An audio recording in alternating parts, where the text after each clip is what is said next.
मुख्यमंत्र्यांनी 100 दिवसाचा कार्यक्रम दिला, आमच्या मनाने आम्हाला पीएस आणि ओएसडी देखील नेमता येते, मुख्यमंत्र्यांनी नेमले असं आहे। पहिली गोष्ट, माणिकराव कोकाटे यांना कदाचित हे माहिती नसेल, पीएस आणि ओएसडी नेमण्याचा अधिकार हा मुख्यमंत्र्याचाच आहे।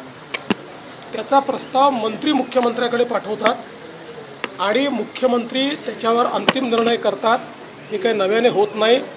मी कॅबिनेटमध्ये स्पष्टपणे सांगितलं होतं, तुम्हाला पाहिजे ती नावं पाठवा, पण त्या नावांमध्ये ज्यांची नावं फिक्सर म्हणून, ज्यांची नावं चुकीच्या कामामध्ये इन्व्हॉल्ड आहेत, त्यांना मी मान्यता देणार नाही।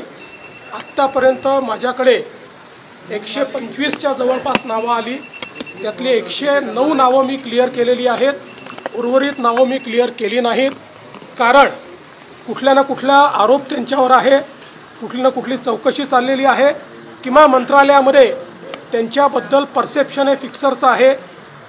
कोणी नाराज झालं तरीही मी अशाला मान्यता देणार नाही।